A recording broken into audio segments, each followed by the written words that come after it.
ತಾಲೂಕು ಚುನಾವಣಾಧಿಕಾರಿಗಳಾದಂಥ ನಮ್ಮ ತಹಸೀಲ್ದಾರ್ಗಳಿಗೆ ವಿನಂತಿ ಮತ್ತು ಆಗ್ರಹವನ್ನು ಮಾಡ್ತೇನೆ.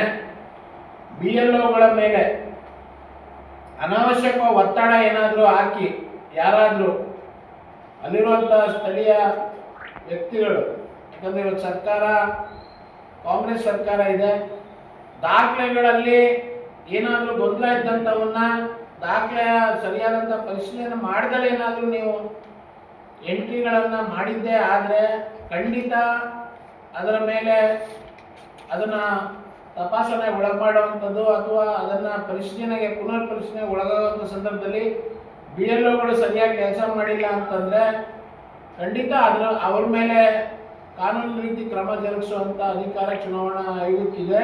ಹಾಗಾಗಿ ಯಾವುದೇ BLO ತನಗೆ ಸಿಗುವಂಥ ದಾಖಲೆಯನ್ನು ಎರಡಲ್ಲ ಮೂರು ಸಾರಿ ಆ ದಾಖಲೆ ಒರಿಜಿನಲ್ಲ, ದಾಖಲೆಯ ಕೊಟ್ಟು ಅದರ ನಿಜಾಂಶವನ್ನು ತಿಳಿಯುವಂಥ ಕೆಲಸವನ್ನು ಮಾಡಬೇಕು. ಯಾಕಂದರೆ ಈಗ ಮಾಡ್ತಾ ಇರುವಂಥದ್ದೇ ತಪ್ಪನ್ನು ಸರಿಪಡಿಸೋದಕ್ಕೆ, ಮತ್ತೆ ತಪ್ಪನ್ನು ಮಾಡುವಂಥ ಕೆಲಸ ಖಂಡಿತ ಆಗಬಾರ್ದು. ಯಾಕಂದರೆ ಈ BLOಗಳು ಅನೇಕರನ್ನ ಈ ಕಾಂಟ್ರಾಕ್ಟ್ ಬೇಸಿಸ್ ಮೇಲೆ ತಗೊಂಡಿದ್ದಾರೆ.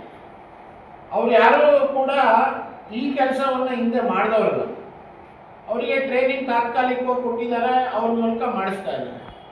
ಅವರು ನನ್ನ ಕೆಲಸ ಅಂತ ಬೇಗ ಮುಗಿದ್ಬಿಟ್ರೆ ಸಾಕು ಅನ್ನೋ ಕಾರಣಕ್ಕೋಸ್ಕರ ಏನಾದರೂ ಅರ್ಹರನ್ನ ಬಿಡುವಂಥದ್ದು, ಅನರ್ಹರು ಇದ್ದರೆ ಅದನ್ನು ಉಳಿಸುವಂಥದ್ದು ಏನಾರ ಮಾಡಿದ್ರೆ ಖಂಡಿತ ಇದನ್ನು ನಾವು ಸರಿಯಾದ ಸೂಕ್ತವಾದಂಥ ವೇದಿಕೆ ಮೂಲಕ ಇದನ್ನು ಮಾಡೋಂಥದ್ದು ಮಾಡ್ತೀವಿ. ಮತ್ತು ಪ್ರಾರಂಭದಿಂದ ಕಾಂಗ್ರೆಸ್ ಇದಕ್ಕೆ ಅನವಶ್ಯಕವಾಗಿ ವಿರೋಧವನ್ನು ಮಾಡ್ತಾ ಬಂದಿದೆ. ಯಾವ ಭಯದಿಂದ ಅಥವಾ ಯಾವ ಉದ್ದೇಶದಿಂದ ಅವರು ಇದನ್ನು ವಿರೋಧಿಸ್ತಾ ಇದ್ರು, ಪ್ರಾರಂಭದಿಂದನೂ ಕೂಡ SIR ಅಂತ ಹೇಳಿದ ತಕ್ಷಣ ವಿರೋಧ ಮಾಡುವಂಥ ಕೆಲಸವನ್ನು ಮಾಡ್ತಾ ಇದ್ರು. ಮತ್ತು ಬಹಳ ಉನ್ನತ ಸ್ಥಾನದಲ್ಲಿ ಇರುವಂಥವ್ರು ಒಂದು ರೀತಿ ತಪ್ಪು ಸಂದೇಶಗಳನ್ನು ಕೊಡುವಂಥ ಕೆಲಸವನ್ನು ಕೂಡ ಮಾಡ್ತಾ ಇದ್ರು. ಉದಾಹರಣೆಗೆ ಸಿದ್ದರಾಮಯ್ಯನವರು ಮೈಸೂರಿನಲ್ಲಿ ಮಾತನಾಡ್ತಾ ಇವರು ಉದ್ದೇಶಪೂರ್ವಕವಾಗಿ ಮತದಾರರನ್ನ ಹೆಸರುಗಳನ್ನು ಕೈ ಬಿಡುವಂಥದ್ದಕ್ಕೆ ಮಾಡಿರುವಂಥ ತಪ್ಪು ಹೇಳಿಕೆಗಳನ್ನು ಮಾನ್ಯ ಹಿಂದಿನ ಮುಖ್ಯಮಂತ್ರಿ ಆದಂಥ ಸಿದ್ದರಾಮಯ್ಯನವರು ಕೊಟ್ಟಿದ್ದಾರೆ. ಮತ್ತು ಹರಿಪ್ರಸಾದ್ ಅವರಂತೂ ಇದ್ರ ಬಗ್ಗೆ ತಿಳಿದಾಗೆ ಮಾತಾಡುವಂಥ ಕೆಲಸವನ್ನು ಮಾಡಿದ್ದಾರೆ. ಒಂದು ರಾಷ್ಟ್ರೀಯ ಪಕ್ಷದ ಒಂದು ಜವಾಬ್ದಾರಿಯುತವಾದಂಥ ಸ್ಥಾನದಲ್ಲಿ ಇದ್ದಂಥ ವ್ಯಕ್ತಿಗಳು ಈ ರೀತಿಯಾದಂಥ ಒಂದು ಅವಶ್ಯಕ ಪ್ರಕ್ರಿಯೆ ನಡೀತಾ ಇರುವಂಥ ಸಂದರ್ಭದಲ್ಲಿ ಜನರ ಮಧ್ಯದಲ್ಲಿ ಗೊಂದಲದ ಹೇಳಿಕೆಗಳನ್ನು ಕೊಡುವಂಥದ್ದು, ನಿಮ್ಮ ಓಟನ್ನ ಕಟ್ ಮಾಡ್ತಾರೆ, ಬೇಕು ಅಂತ ನಿಮ್ಮ ಓಟನ್ನು ತೆಗೆದಾಕ್ತಾರೆ ಅನ್ನುವಂಥ ಬೇಜವಾಬ್ದಾರಿಯುತ ಹೇಳಿಕೆಗಳನ್ನು ಮಾಡ್ತಾ ಇರುವಂಥದ್ರಿಂದ ಅನವಶ್ಯಕವಾಗಿ ಮತದಾರರಲ್ಲಿ ಗೊಂದಲ ಸೃಷ್ಟಿಯಾಗುವಂಥ ಕೆಲಸವನ್ನು ಕಾಂಗ್ರೆಸ್ ಪಕ್ಷದ ನಾಯಕರು ಮಾಡ್ತಾರೆ. ನಾನು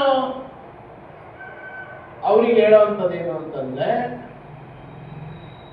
ಮತದಾರ ಅರ್ಹ ಆಗಿದ್ರೆ, ನಿಜವಾದ ಮತದಾರ ಆಗಿದ್ರೆ ಆ ಮತದಾರನ ಹೆಸರು ಯಾವುದೇ ಕಾರಣಕ್ಕೂ ಕೂಡ ಕೈ ಬಿಡೋದಿಲ್ಲ ಅನ್ನುವಂಥದ್ದನ್ನ ಈಗಾಗಲೇ ಚುನಾವಣಾ ಆಯೋಗ 1 ಸರಿ ಅಲ್ಲ 10 ಸರಿ ಸ್ಪಷ್ಟನೆ ಮಾಡಿದೆ. ಈ ತರ ಹೇಳಿಕೆಗಳನ್ನು ಕೊಡೋದ್ರ ಮೂಲಕ ಜನರಲ್ಲಿ ಯಾಕೆ ಗೊಂದಲ ಸೃಷ್ಟಿ ಮಾಡ್ತಾ ಇದ್ದೀರಾ,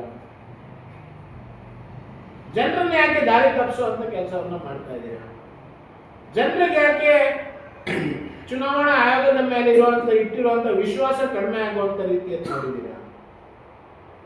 ನಾನು ಸಿದ್ದರಾಮಯ್ಯನವರಲ್ಲಿ, ಹರಿಪ್ರಸಾದ್ ಅವರಲ್ಲಿ, ಮುಖ್ಯಮಂತ್ರಿಗಳಲ್ಲಿ ಕೇಳೋದಕ್ಕೆ ಇಚ್ಛೆ ಪಡ್ತೇನೆ.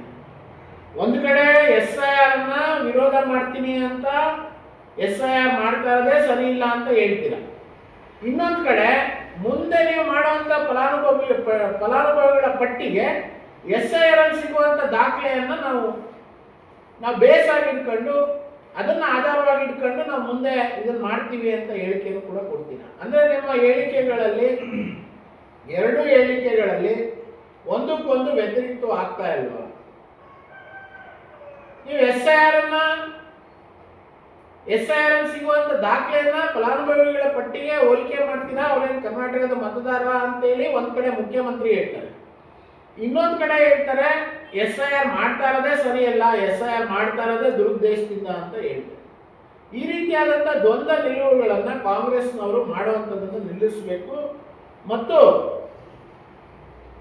ಯಾವುದೇ ಮತದಾರ ಅವನು ಭಾರತೀಯ ಪೌರತ್ವವನ್ನು ಹೊಂದಿರುವಂತ ಭಾರತದ ನಾಗರಿಕ ಆಗಿದ್ರೆ ಅವನ ಮತವನ್ನ ಅಥವಾ ಅವರ ಮತವನ್ನ ಯಾವುದೇ ಕಾರಣಕ್ಕೂ ಕೂಡ ಕೈ ಬಿಡದಲೇ ಇರುವಂತ ರೀತಿಯಲ್ಲಿ ಎಲ್ಲ ಉಪಕ್ರಮಗಳನ್ನು ಚುನಾವಣಾ ಆಯೋಗ ಮಾಡಿರುವಂಥದ್ರಿಂದ